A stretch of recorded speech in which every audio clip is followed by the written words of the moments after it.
So John Kruth back here again. I'm the program chair for the meeting with the Society for Scientific Explorations and the Parapsychological Association. And we are with the Rhine Education Center co-sponsoring this Education Day for you. Our talk coming up next is with Mark Boccuzzi, who's going to be talking about mediumship research at Windbridge Research Center. They are doing some of the best research in the field of parapsychology, not just related to mediumship, but some of the best research in the field. Mark and his wife, Julie, have been doing this work for a number of years. I'm sure he'll go into it in a little more detail. But Mark is also an instructor with the Rhine Education Center, has been teaching classes with us for the past year. And I can't say more about how wonderful he is at doing presentations and putting together PowerPoints. I know you're going to enjoy this. Thank you for being here, Mark. John, thanks for having me. This has been really fun so far. So I'm glad to be here. Thanks. Oh, so am I starting? I'm starting. Okay. Hi, everyone. Welcome to Mediumship Research and Overview. My name is Mark Boccuzzi, and I will be your guide for today. Okay, so there's some housekeeping notices. I do mention various products, services, mostly books, things like that. I don't receive any endorsements for those products or services that are mentioned. Comments made about products or services are based on my own experiences. Your experiences may differ. I will be talking about things about health and healthcare.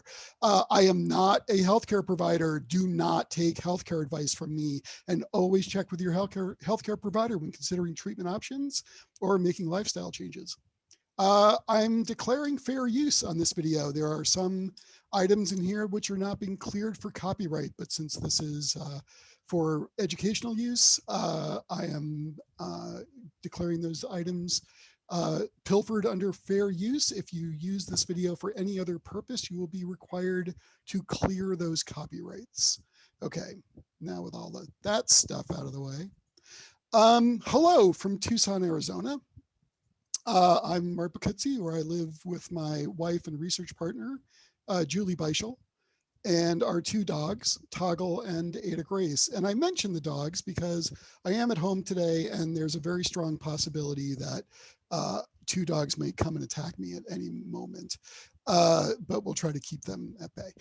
Okay, so just a little bit about me really quickly. In 2008, Julie and I co-founded the Windbridge Institute, which was originally a platform for Julie and I to conduct mediumship and afterlife research, but we retooled it in 2017, and we moved the afterlife research into the Windbridge Research Center, which is a nonprofit organization with the mission of studying dying, death, and what comes next.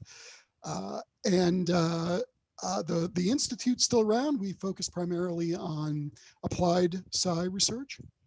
And in 2019, I started a project called the Parapsychology Psi Hacking Project, which is an effort to bring makers, artists, entrepreneurs, and psi researchers together in order to create more public-facing installations and engage people with the field. I am a full member of the Society for Scientific Exploration. I am also a full member, a professional member of the Parapsychological Association.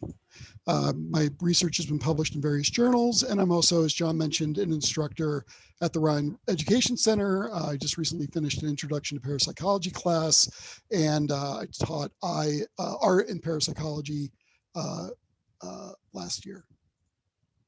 So I know we've been through some definitions, and with the previous talks, Annalisa did a really wonderful job laying out sort of the lay of the land, and Christine Simmons-Moore is always wonderful to hear her lecture and speak on her topics.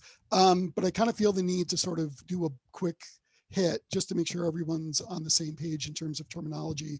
And terminology in this field can actually be really difficult. It tends to be a little bit of a moving target. So I'm going to make my best effort at moving you through this material. I also promise that this entire presentation will not be a set of bullet point lists, but you are going to see a couple of slides of those right out of the gate. So here we go. A few quick definitions. A discarnate is a survived consciousness that exists separate from a deceased physical body. You'll hear me use these terms a lot.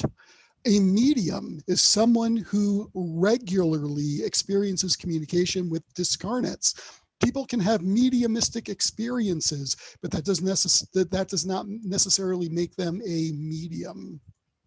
Mediumship is the process of receiving messages from a discarnate and conveying those messages to the living. And that whole process is very important. A sitter is a living person who wants to hear from a discarnate through a medium. And a reading is the event during which a medium contacts a discarnate on behalf of a sitter and assists in their communication. A psychic is a living person who regularly retrieves information about the living, the past, the future, out to other locations, etc. Okay, just a few quick definitions, I promise. And some of these you probably already heard, but we're going to go through them. Psi, or the Greek letter psi, pronounced psi, is an umbrella term for certain types of psychic functioning, including telepathy, clairvoyance, precognition, and psychokinesis. Post-mortem survival refers to the idea that some aspect of consciousness survives the death of the body. It's also known as survival of bodily death, the survival hypothesis, or simply survival. It covers a wide range of phenomena. Like Annalisa said, there's mediumship, reincarnation, near-death experiences, ghosts and hauntings and apparitions, and more. I want to do a little bit of a deep dive on the survival hypothesis definition from the parapsychological perspective. And this is from the Irwin and Watt book, Introduction to Parapsychology. It's kind of the classic textbook these days for parapsychology. So I'm just going to read this quote really quick. The survival hypothesis concerns the notion of postmortem survival, that is, that a disembodied consciousness or some such discarnate element of human personality might survive bodily death, at least for a time. The survival hypothesis has obvious religious connotations, but these are of no concern in scientific parapsychology. And I think this is one of the things that makes studying mediumship really, really difficult. It's that the concept and the idea of mediumship and connection with ancestors and life after death is so entrenched in so many different cultures and religion and societies and families that even when you start to sort of look at it in any kind of critical way, especially when you're dealing with research participants that are living these experiences, it becomes really touchy and really, really tricky. It's a tricky space to navigate. And so we'll talk more about that. Okay, so just finishing up these definitions, we talked about postmortem survival, and then parapsychology is the scientific study of psi and survival. Okay, I am now done with bullet point lists for the most part. So ever since the beginning of recorded history and people have walked around and looked up at the sky, they wanted to connect with these forces that seem bigger than us. So they wanted to be able to heal the sick or predict the future or change the future or connect with the dead or their ancestors. And as I was saying, this idea of connecting with ancestors or connecting with the dead or communing with the dead or speaking to the dead is pervasive around the world. And I don't study around the world, unfortunately. There are many research organizations that are based all over the world that are doing all sorts of interesting psi research and afterlife research. And if you're interested in knowing more about the individual cultures and how different cultures interact with the afterlife or ancestors, I would highly recommend this book edited by Jack Hunter and David Luke, called Talking with Spirits. But for me right now, I'm going to stay here in my little corner of Arizona, where the Wimbridge Research Center is located. And our primary population of interest is modern American secular mental mediums. And I'm going to stay in my lane for this conversation. And what we learn about this population can spread out to other populations, but I don't want to imply that everything that's happening here automatically applies to everyone everywhere. So I think it's really important to talk a little bit about history of parapsychology and its relation to mediumship before we dive into mediumship. And this is a tool that I love to use all the time. It's Google's Google Books Ngram Viewer. And what I've tracked here are 3 topics, and it's spiritualism, parapsychology, and psychical research. And what this tool does is it gives a sense of how often these terms appear in print over time. And so this is a date range from the year 1800 to 2019. And you can track each one of these lines and see how things sort of become more popular or less popular. And I think it's a really interesting metric.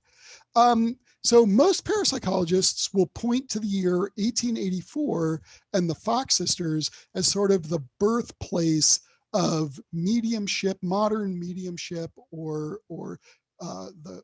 sort of the start of what we would consider to be modern mediumship research.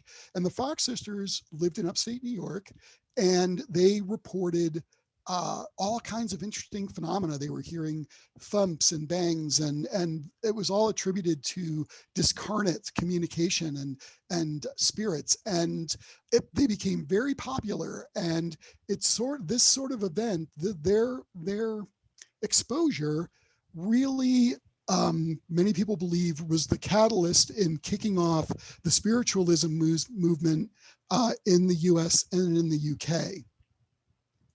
So as those movements began to grow, not only individuals, people off the street were interested in them, but scientists started to take notice as well. And so in 1882, the Society for Psychical Research was formed in London, and the SPR is still around today. Excuse me. And someone mentioned their Science Encyclopedia. It's excellent. They have a great journal. Go check out their website. They have really cool stuff. But they were effectively, in my opinion, were the real first organization that started looking at mediumship and really psychic phenomena in general in a very systematic way. Shortly after the foundation of the SPR, the American Society for Psychical Research was founded in Boston in 1885. And pretty sure it's Boston. Yeah, Boston. And the SPR still exists in some way or another, but their status is a little questionable. So you could look them up on the Science Encyclopedia and get more about their backstory. But these 2 organizations and other researchers around the world pretty much drove the mediumship and psychic research up until about 1930s, up until around the 1930s, where you see where J.B. Rhine, who's been mentioned a few times now, came to Duke University, and the J.B. Rhine Duke Parapsychology Lab was formed. And what's interesting about J.B. Rhine and his wife Louisa is that they not only, excuse me, I'm totally frogging my throat. Thank you. Sorry, one more time. Okay. The interesting thing about Duke or J.B. Rhine was that he introduced from the German the term parapsychology and really restructured the research into a different paradigm. So while pretty much everyone else at the time was involved with mediumship one way or another, Ryan said, no, we're not gonna do mediums. We're gonna avoid any scandals or accusations of fraud. There was a lot of fraud being reported at that time, and potentially untoward activity with various mediums, and Ryan didn't want to get involved with any of that stuff, and rightfully so. And there was another fundamental logical problem that he faced, which is this idea of telepathy with the living versus spirit communication. And I'm going to dig into that just a little bit. So what we mean here is that we have a medium and we have a sitter and we have a discarnate. And the sitter, in this very overly simplified example, will ask the medium, well, tell me something about my deceased mother. And the discarnate, who's the deceased mother, says, oh, my name's Karen. The medium uses psi, or telepathy, mind-to-mind communication, to retrieve that information from the discarnate. Receive perception, sorry, AI. So receive the information from the discarnate, sorry. So then the medium might say something, was your mom's name Karen? The sitter would then find that evidential, and there would be a connection made, and the reading could progress sort of like that. This idea of using telepathy to communicate with discarnates is called survival psi, and it's a term coined by Michael Sudduth a few years ago. However, there's an alternative explanation for what's happening here. So same setup, medium, sitter, discarnate. Sitter says, tell me about my mother, but the sitter knows the name of her mother.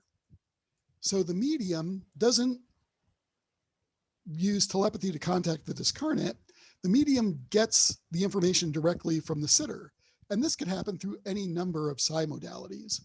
But then the medium would say, oh, was your mother's name Karen? And the sitter would take that as evidential. And however, in this scenario, there's still parapsychology happening, there's still psi happening, there's still technology telepathy happening, but there's no need for a discarnate in this model. And this form of psi is called somatic psi. It's also sometimes called super psi or living agent psi. We're moving away from those terms. They're not particularly accurate. And this was a term coined by Beischel and Rock a few years ago as well. So we have somatic psi and survival psi. And the problem with these two alternative hypotheses is that up until very recently, there was no way to break the tie to decide where the information was coming from. And there was no way methodologically to do that. And people thought about that for a really, really long time. And it is still heavily debated in the field as to whether or not we can ever truly break this tie between survival psi and somatic psi. So at that point, mediumship research didn't die or go away 100%, but it sort of got relegated to the back room. And Ryan then decided, and other researchers decided to focus on topics that were more easily testable in the lab. And so even as early as 2005, the late William Broad, who was a fundamental researcher in our field and wrote this amazing book called Distant Mental Influence, was quoted saying, "Today, psi research restricts itself almost exclusively to the big four phenomena of telepathy, clairvoyance, precognition, and psychokinesis, with the occasional nod towards survival and afterlife topics." Now, I remember I first got involved in parapsychology in 2005, and through the Rhine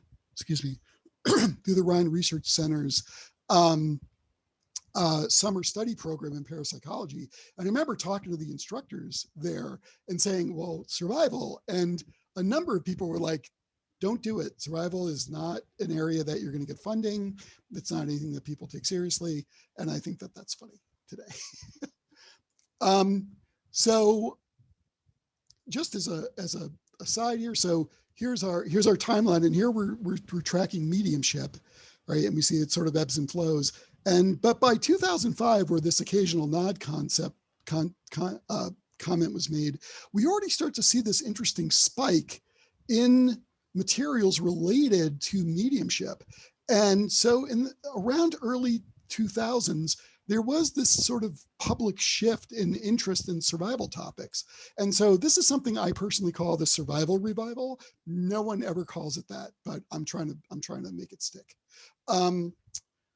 And for me, the really interesting bits happened with Tricia Robertson and Archie Roy, who published 2 papers looking at using a double-blind procedure to for assessing the relevance of a medium's statements to a recipient. So how could they look at mediumship accuracy? And then they followed up with another paper in 2004. So right around this time as well, academics were writing some interesting books about the afterlife and mediumship. There was this explosion of television shows. And so all this was sort of building up over the course of the next few years. For me, the next big milestone was my wife and research partner, Julie Beischel, co-authored a paper with Gary Schwartz, Dr. Gary Schwartz, at the University of Arizona, entitled Anomalous Information Reception by Research Mediums Demonstrating a Novel Triple-Blind Protocol. And that paper, in my opinion, really set the bar for how people would start to approach accuracy testing of mediums. In 2008, Julie and I formed the Wimbridge Institute, and Julie published a paper called Contemporary Methods Used in Laboratory-Based Mediumship Research. And this paper outlines the protocol and how to pre-screen mediums, which we'll talk about in a minute, and really lays out the entire research program. But for me, things really changed in 2009 when Julie, Adam Rock, myself, and another researcher named Mike Piso received a BL Foundation Award. This is a granting organization based in Portugal, and they actually paid us to do mediumship research. And when people saw that we were getting funded, a number of people came out of the woodwork and were like, I've always wanted to do mediumship research, but I was always scared of the pushback or the, and if you guys are getting funded, can we talk about it? And that to me was a big change in the way parapsychology started to think about mediumship and afterlife topics. 2016, the Institute that reorganized into the center the next year. So this is really interesting. So in 2016, the PA SSE meeting, this was the last time the PA SSE meeting happened, a joint meeting. And if you go back to the program for that meeting, you can see that there were literally 3 topics under the mediumship and survival grouping in that. So one was on experimental table tipping. One was on the spiritually transformative experiences of claimant mediums. And what's interesting here is that Bill Everest, actually, I sponsored him to be in that meeting, and he was actually a Wimbridge volunteer. And Julie, Dr. Julie Beischel, presenting a comprehensive survey of secular American mediums. And that was it. So I'm not saying like this was the only research, the only afterlife and mediumship research going on in the world at the time, but this was the only research being represented at basically the 2 largest conferences in the US that would support this work. Jump ahead to 2021, and the field has gotten a much broader. If you go through the program today, you're going to see a lot more people presenting about different aspects of mediumship and afterlife and after-death communication experiences. And so this is really great. And I think this shows that I think finally these topics have sort of eked their way out of the dark little corners, and parapsychology is giving more than just the occasional nod now to these topics. So just a quick thing, I'll just fly through this really quick. So you can see, again, we're tracking parapsychology, we're tracking mediumship. And I think this is a nice little metaphor, or, of where the fields sort of are melding and coming together currently, and then the survival revival. Okay, so let's actually dig in and start talking about some research. So I'm going to talk about modern research as it's happening over the last few years, especially through the lens of the Wimbridge Research Center. And there's a couple of areas I want to talk about, and then we'll go a little bit deeper. It'll be like an onion. So the first thing I want to talk about is population. Who are the people that we work with? I want to talk about our research approach, and I want to talk about results. So our population, as I mentioned, is made up of mediums, and mediums generally come in two broad yet overlapping flavors or abilities or interests or styles.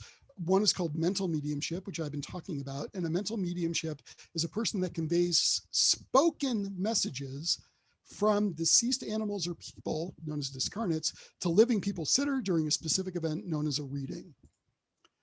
A physical medium, however, facilitates the creation of independent voices, paranormal lights, apports, which are objects that seem to appear out of nowhere, levitation or movement of objects, ectoplasm, which is a material that seems to extrude from the medium's body, sounds, raps, and other physical phenomena. This is generally put under the label of macro psychokinesis or macro PK effects. Now at Wimbridge, we've studied physical mediumship just a little bit. We received a very generous grant from the PA's Gilbert Rollers Fund back in 2013. And we did some work with table tipping and other kinds of phenomena. And physical mediumship isn't as popular in the US as it is in other places. And so the majority of mediums that we're going to run into are mental mediums. So we're refocused on that. If you're interested in learning more about physical mediumship, I would recommend Leslie Kane's book, Surviving Death. She's got some interesting chapters in there. Okay, so we work with mental mediums. Again, modern American secular mental mediums. They're the most common mediums in the US. But what's interesting about the mediums we work with is that they not only give readings where they connect with deceased people, but they also give psychic readings for the living, right? So as we mentioned, a psychic can get information about or from living people, distant locations or events, and or times in the future or in the past. So this brings up a really interesting point, which if you have a takeaway from today, this is a takeaway I'd like you to take, I'd like you to bring with you, is that all mediums are psychic, but not all psychics are mediums. Okay, so one of the things that is very important in parapsychology research in general, and what we do is we work with a pre-screened set of participants, right? So when we're looking to test a specific phenomena, we want to know that the people that we're working with can actually do the task that we're asking them to do. Otherwise, it's a big waste of time and money and effort, and no one's happy. So we go through a process of pre-screening, and our process results in individuals who become Wimbridge certified research mediums, or WCRMs. And each WCRM has to go through an 8-step process that includes interviews and blinded or masked readings over the phone, and tests and training and all kinds of stuff. Can take months up to a year to move a WCRM through the training process, the training and certification process. Before anybody asks, we are not doing WCRM certification anymore. The program is closed. We may start it up in the future, but we have no plans to do that at the moment. But what we've ended up with is a population of these pre-screened, pre-trained Wimbridge certified research mediums who can perform, who are science-minded, can follow directions, follow protocol, and can produce these effects as we require them. So we also work with sitters. So in order to get the most optimized experience from our sitters, we train them as well. So we train them in our accuracy scoring system. They're trained in experimental procedures, and they must successfully score a test reading before they're allowed into the program. So that's sort of an overview of our population. So I want to talk a little bit about our research approach. And this might sound a little preachy, but I'm very passionate about this topic, and I have strong opinions about how research in this area should work. So one of the driving forces at Wimbridge is that you can do it fast or you can do it right. And so there's always an interest in optimizing and reducing costs and running as many participants as possible. And all that's really important, especially in a field like parapsychology, where resources are really thin. We try not to fall into that trap. We would rather do a large, complicated study that covers all the bases and does everything right than push through and just try to be a publication machine or just collect data for data's sake. And I'm not saying that everyone does that, but it's an easy trap to fall into, especially for a small organization like us that that has limited resources. You need to study the phenomena as it is, not how we want it to be. So we need to look at the phenomenology or the experience of the phenomena and then design experiments accordingly. Again, there's an easy trap to be like, oh, wouldn't it be cool if you get a medium and you can put her in a bag and then throw her in a lake and then see if she can read something. Like, that's not the way mediumship works, right? We have sitters, we have mediums, we have verbal messages, we have, right? So stay within the scope of the reported phenomena. Otherwise, you're probably studying something that's not mediumship. You want to optimize your conditions for success. Now, this seems like it might be cheating a little bit in science, but it's really not. So for example, if I get some seeds and I put them on my counter and I deny them light and water and soil, and I come back the next day and they're just still seeds, and I yell at them and call them frauds and say that they're not, how dare you call yourself seeds? That's really poor science, right? In order for these seeds to germinate, they need to have the optimal conditions, right? They need temperature and possibly water and soil and maybe even light. And then we can see whether or not they're frauds. But if I don't give them the materials and resources that they need, we can never experience the phenomena. And the same thing goes with mediumship research. So again, we use pre-screened participants, carefully pre-screened participants. We ensure the experiment fits the phenomena. We match the lived experience of the sitters and the mediums with the experiments that we're trying to run. It's very important, in my opinion, to protect participants even from themselves. There's a tendency in, this is, like I was mentioning, this is a tough field. So a lot of times you may be dealing with sitters who are deeply grieving. And so they may be wanting a mediumship reading to help alleviate that grief, but you have to really be careful because you're not providing a treatment, you're performing an experiment. And depending on how that experiment goes, you could really end up hurting people. And so just because your ethics committee says, oh yeah, sure, you should do this thing, you could do this thing, doesn't necessarily mean you should. And the other thing too is that there are people who are just really passionate about this and will do anything just to do it because they want to learn and they want to explain. So they may take risks in participating in various types of research that if it was for a different topic or a different thing, they might not do. Or there's also this idea that if certain practitioners can be validated by a research lab, it helps. It provides them with an opportunity to make more money, right? Because there are some very, very successful mediums out there that have been validated by various labs, and so again, these people might be willing to take risks that might not normally take. And I feel like as research scientists, we have an extra responsibility to protect those participants. We also consider discardant motivation, right? So that's why we always connect a sitter to the experiment, right? Because let's say there's a discarnate, like, I don't know, some famous dead person, Marilyn Monroe. And I'm like, hey, medium, go talk to Marilyn Monroe. Well, why would Marilyn Monroe want to talk to me? I'm certainly not that interesting and we have no kind of connection. But if I'm like, hey, could you contact my dead mother who died, last year? There's a personal connection there, and that my mother may actually want to come through and speak to me through a medium.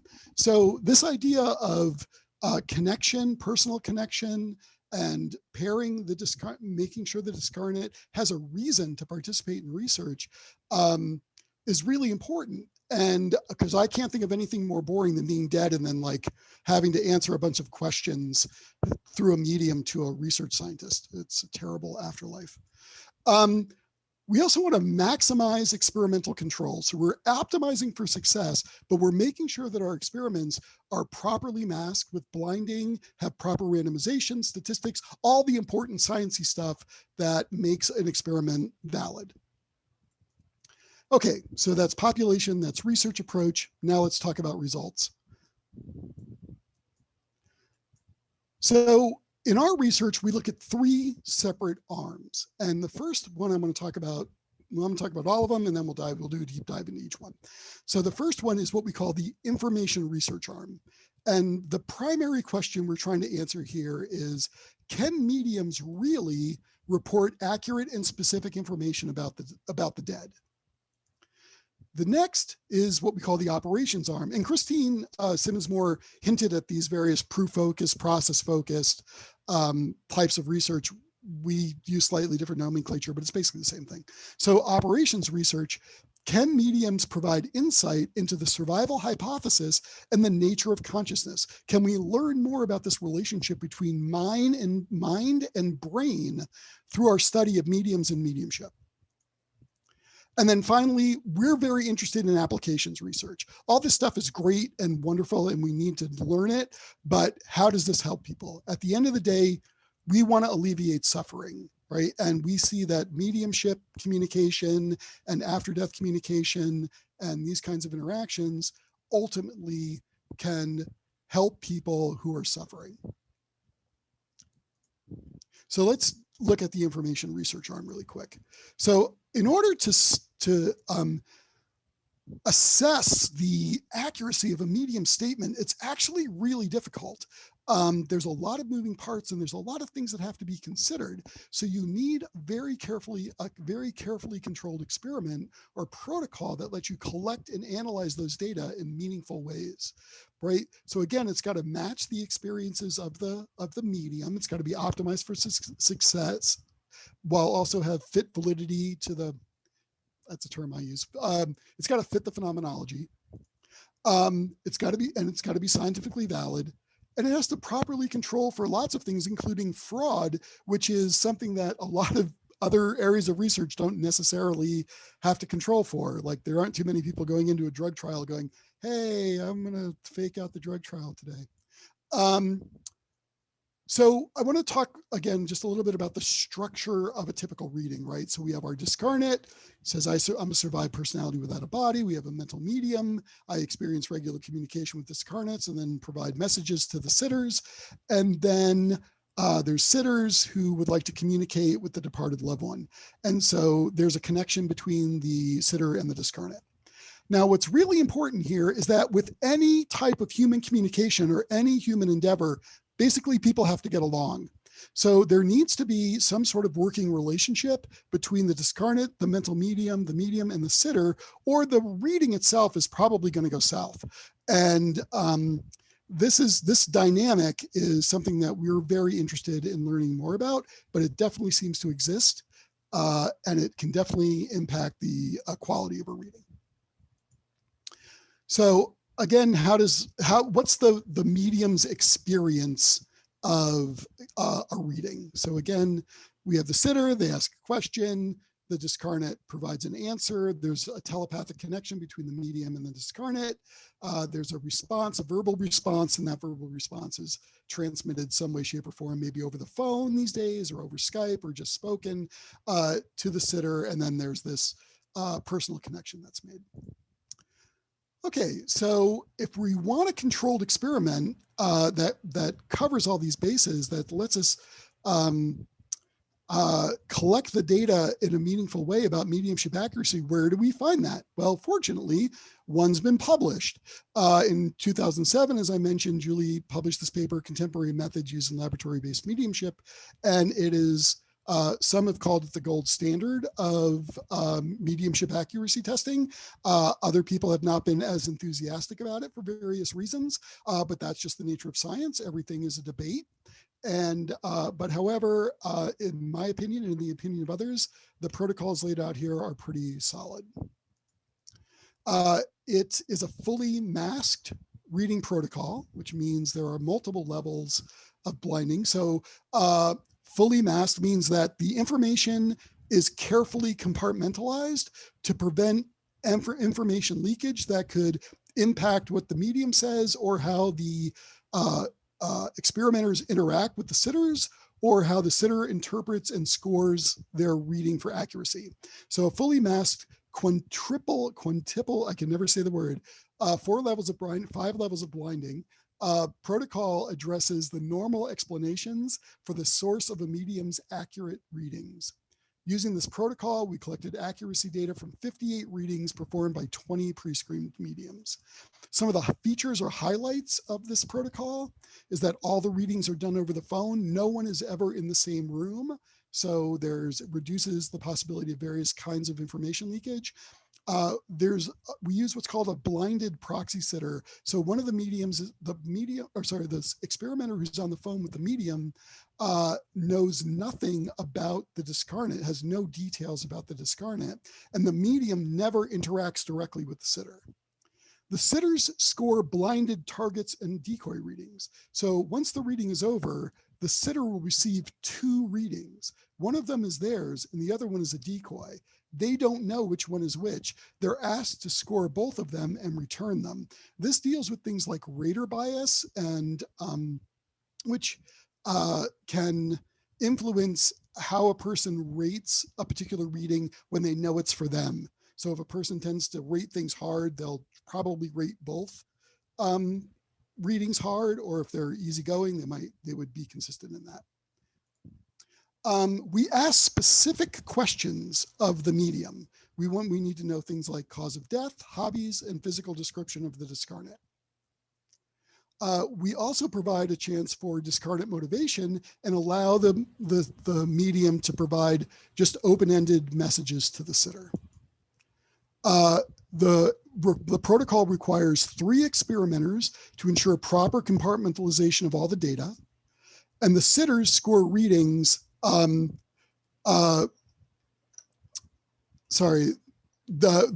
sitters score the readings, and that's because no one else is qualified to score that information. Because in a typical mediumship reading, the information can come through as inside jokes or symbols or signs or stories that would be impossible for an individual to convey their life history to a third independent party to judge and determine the accuracy of any particular statements. So it's imperative that the sitters score their own readings. They just need to do it in a way that's controlled, that doesn't have information leakage and controls for rater bias. And we look at different kinds of scoring. So when a reading comes through, it's itemized. So we look at item by item scoring. We look at the whole score. We ask the sitters to give a score for the entire reading.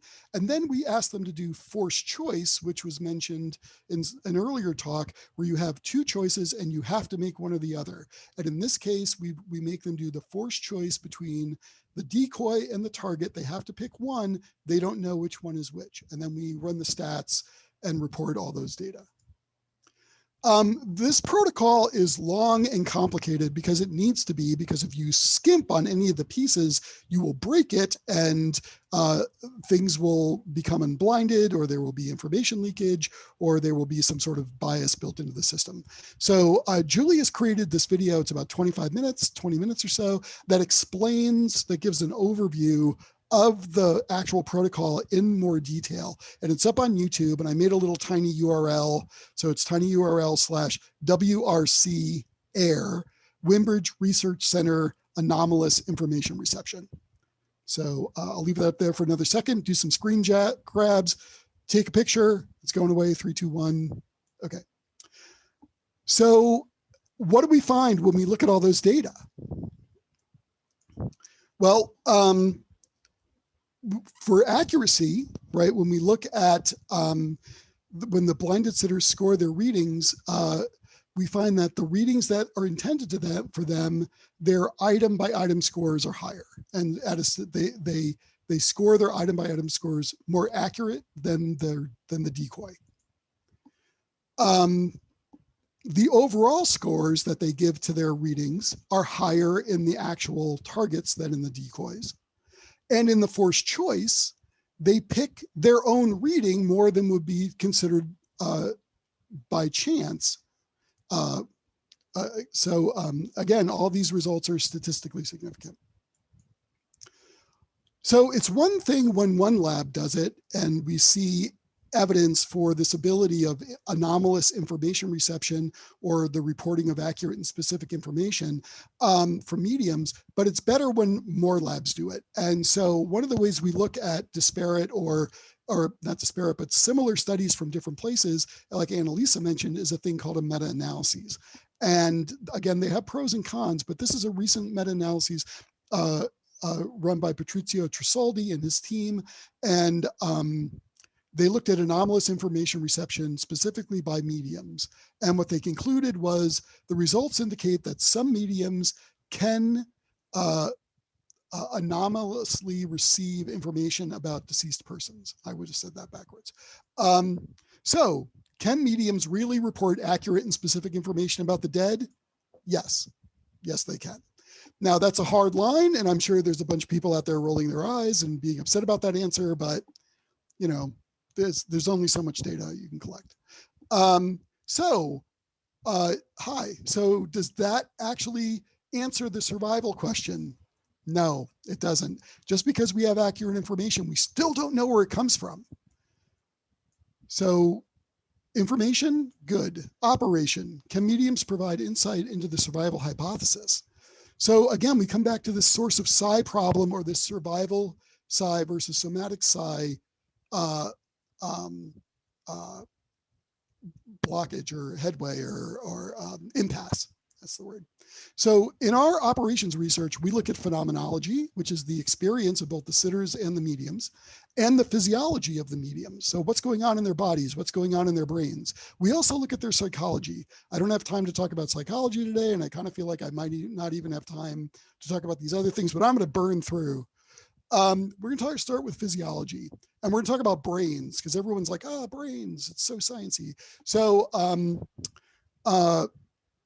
back in the oldie days of 2013, researchers from the Institute of Noetic Sciences, the Wimbridge Institute, and UC San Diego got together, and we ran a study that looked at the neural correlates associated with subjective experiences of communication with the deceased, right? So what's going on in a medium's brain when they perform a mediumship reading?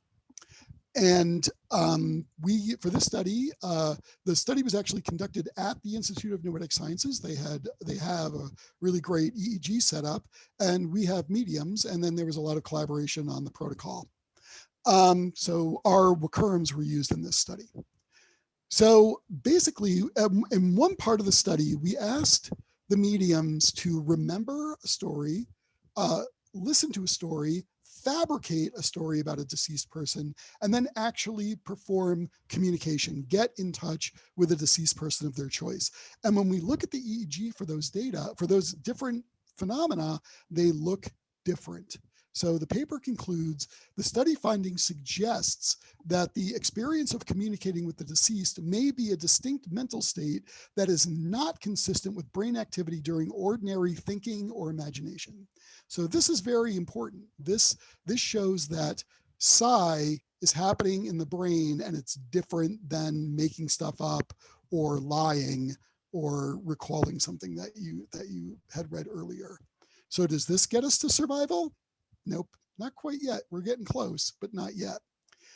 What we would need to do in order to think more about the survival question is to compare the EEG or brain activity of survival psi to the brain activity of somatic psi. However, that might not actually work, because psi is psi. It's all telepathy, right? It's all whatever's going on in there. So psi in the brain probably all looks the same, regardless of whether or not you're getting the information from a dead person or a living person. So is it really worth running the money and time and effort to run this kind of a study? Probably not for us. Somebody else will probably pick it up. And if we were to do it, we probably wouldn't use EEG, because EEG is problematic, because if you speak during EEG, you generate a lot of artifacts which can confound your data. So we would probably do a study like this more with an fMRI. Okay, so phenomena. So that was physiology. So does physiology help us get to the survival hypothesis or the nature of consciousness? In this context, at this time, we're not quite there yet. There's probably some more things to look at. But the other thing we have is phenomenology. And again, the phenomenology is the lived experience of the person doing the thing, right? So what is it that mediums experience? So this is interesting. In the early days of mediumship, back in the SPR days, the early SPR days, and the ASPR days, mediums, the mediumship process was much different. The mediums were in full trance, and they allowed a control to speak through them. And when the medium, when the event was over, the seance was over, they didn't often have full recollection of what had happened. However, that's not the case with modern American secular mental mediums. There is a slight altered state of consciousness that exists on a continuum, but they do not enter into a full trance like earlier mediums were reported to do, and they do maintain a level of awareness during and after the event, after the reading. So we learn that by looking at their phenomenology. And because of this change in their phenomenology, right, we can ask them about, well, you know, we know that they communicate with discarnates, and we also know that they communicate with the living using psychic functioning. We can ask a brand new question. Can mediums tell the difference between somatic psi and survival psi? So we ran that study to look at it. And what we concluded was that the data suggests that the recurrents have the ability to differentiate between ostensible discarnate communication and the use of psi during psychic readings. We then reran that study again. This was Beischel and Rock and some other folks that were involved in this study, where we blinded the mediums and we compartmentalized them, and we had them both do both psychic readings and readings for readings for a sitter or discarnate, and they didn't know which was which. However, they were able to figure it out 74% of the time. So, and that's statistically significant. So under blinded conditions, it seems that mediums can tell the difference between somatic psi and survival psi. So where does that leave us? Well, phenomenology may end up giving us the answers to issues around the survival hypothesis and could help us eventually break this tie between survival psi and somatic psi. And in our opinion, they kind of already have, and it's a done issue, and we don't want to talk about it anymore. So there's a great presentation that Julie did called Living Agent Psi is Dead, and it's on the SSE's YouTube page. The SSE has a wonderful YouTube page. They put all their presentations up there from their conferences. It's awesome. But this will raise a number of new questions, right? So what experiments will need to be run to refute the data that support the existence of an afterlife? What is the level of data required to alter or change the position of someone who rejects the survival hypothesis? And now that we have some type of life after death, it's been established in some way, what will people do with that information? So, so where does all this leave us? Oh, sorry. So this brings us to application, and I'll just be super quick about this. So we have accurate information. We have the possibility of survival because we've broken the somatic versus survival psi stalemate. So can we actually use this information to help people? And so Larry Dossey, who is awesome, wrote this book called One Mind, which is awesome. Said, throughout human history, the terror of death's finality has caused more suffering than all the physical disease combined. And so every few years, Chapman University runs a study on people's fears. And in 2018, 56.4% of the people responding said that they were afraid or very afraid of the death of people that they loved. And there were about 30% of the people said they were afraid or very afraid of their own deaths. So why is fear of death relevant? Well, it negatively can impact end-of-life care decisions. It can result in unnecessary suffering. It can increase anxiety for both the dying and their families. So we became interested in this idea of how mediumship could help alleviate not only fear of death, but also traumatic grief. And so we ran a series of preliminary studies that we published in a journal called Omega. This was back in 14 and 15, and we're continuing more work on this now.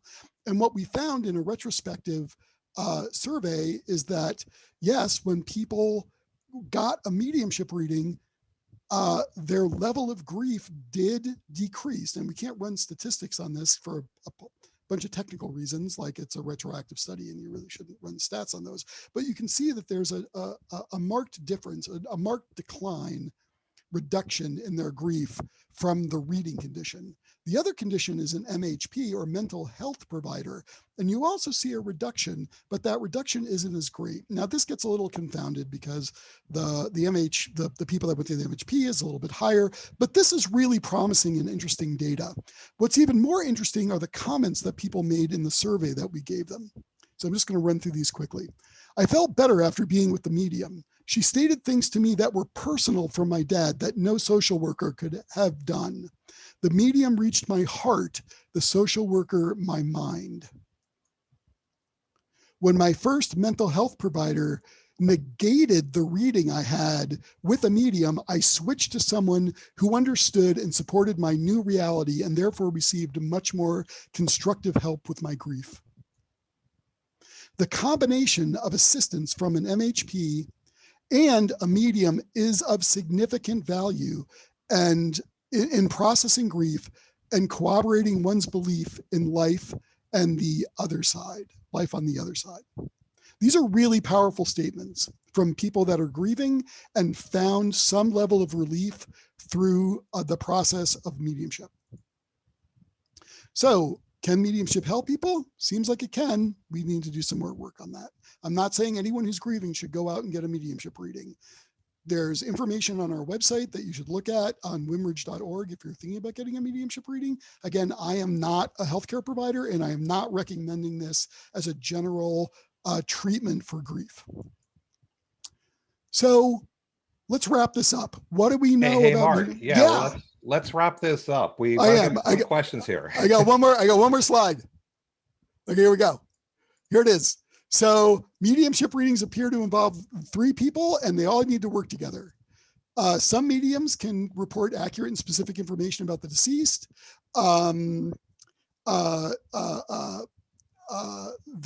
We've broken the somatic side versus survival side debate. Mediums have a unique psychology. We didn't talk about this, but we've published on it. EEG show that the brain states of mediums may be different than in a medium state than other states. Surveys find that demonstrated that mediums have significantly higher instances of autoimmune diseases and significantly higher general disease burden than people who identify as non-mediums. Examining various components of a medium's blood, as well as other basic physiological measures, showed no changes were present when comparing a reading to a control condition. Preliminary research has demonstrated that receiving a mediumship reading may have a positive effect, a healing effect for grieving, and using fully blended protocols similar to that employed to test mediumship accuracy during readings of deceased people. Exploratory research has demonstrated that some mediums can report accurate and specific information about deceased companion animals. Please visit our website, wimridge.org. You can join our email list. You get access to all of our free educational materials. We do not have memberships or membership levels or any of that kind of stuff. Everything we produce is open access and open source. If you find it useful and would like to make a donation to support our work, that would be wonderful, not required. I am done. Sorry. Hi. Sorry, dude. There's just so much information on this topic, and the work you're doing at Wimbridge is just amazing, and it goes into so much depth. And why I love it so much is because you cover it from so many different perspectives, and so it's understandable that you would have a lot of information. Yeah, I really apologize. It's such, especially for new people, it's such a tough topic, in my opinion, to to get at, right? Because there's historical context, which is really important, and where it fits into parapsychology as a field, and then what's happening, and it's change. Anyway, I'm passionate about it, and it's super important to me. So. Well, and there's other people here who are very, very passionate about, have had a number of questions. We're not going to be able to get to a lot of the questions, but I do have 2 questions that I wanted to ask you about. Okay. You know, people see so many different views of mediums and mediumship in the media, on TV, they hear it on radio, they read it and on the web. And how do they know if a medium is a legitimate, how can they find a medium that they think they can work with? That is a fundamental question that we really try. It's a tough question to answer, honestly. We have resources on our website that you might find useful. There's a fact sheet called How to Find a Medium. But the short answer is read everything, find someone that resonates with you, check references. You're hiring a professional. So know what those person's business practices are, in addition to their psychic practices or whatever they are, right? Because if you need a refund, you need a refund, whatever, right? So one of the things we're trying to work on is this thing called a sitter bill of rights, which explains all this stuff in more detail. And we want to roll that out to mediums and say, hey, mediums, you should probably be aware of these things that sitters are going to start asking you about. So. Yeah, and there's a course that's going to be offered next quarter in August from the Rhine Education Center on how to choose a psychic, and part of that is related to mediumship. That's offered by Lloyd Auerbach, who's going to be speaking a little bit later this afternoon. But your list of research mediums, would this be some place that people should go to find information? Again, I can't.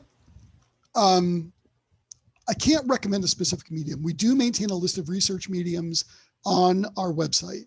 You're welcome to go there. All of their names are listed and links to their websites are listed there.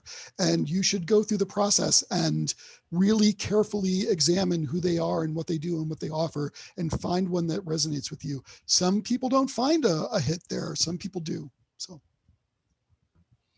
Great, thank you. And so then the other question, and this is the last question we're going to have time for today, is I'm sorry, everyone. Email me your questions. Yeah, is with all that you've learned through mediumship research and from communicating with different people who are mediums, should people be afraid of death? The easy one, I saved that for last. Yeah, that's simple. Oh, that's super easy. Afraid of death. I think dying might be something to be afraid of, right? Because dying is a process, and it's probably, for the most part, pretty terrible. So I could see people having anxiety around dying if they're not prepared for it. I will say that for a long time, I drew a lot of joy in the fact that I didn't believe in an afterlife. Like, the thought of annihilation was wonderful, right? Like, oh my God, I'm going to die and I never have to do this again. And now people are like, oh no, reincarnation's a thing and the afterlife is a thing. And I'm like, oh boy. So it's exhausting. So I don't know. I'm a little afraid of it just because I'm not normal, but no, I think for the most part, the less afraid you are of dying, the better it's going to be. There's no data I've gotten or things that I've heard or things I've seen that make me think that what's going on the other side is bad or terrible. I mean, there are people that have negative NDEs and things like that, but those people die and come back, right? So different animal. Okay. So thank you, Mark. Thank you so much. And more information is available at wimbridge.org, where you can find a great deal of information on this topic. Lauren, I see you're jumping in here. Yeah, I just want to keep us on time and thank Mark for his presentation and John for moderating these questions. Thanks for answering the question about should be afraid of dying. You said that was one of the #1 things that people are afraid of. So thought that was a great question to ask since you do that work. Fear of the unknown. Is it necessary? So enjoy your life now, everybody. Mark says that it's probably going to be okay. So we're going to go on break.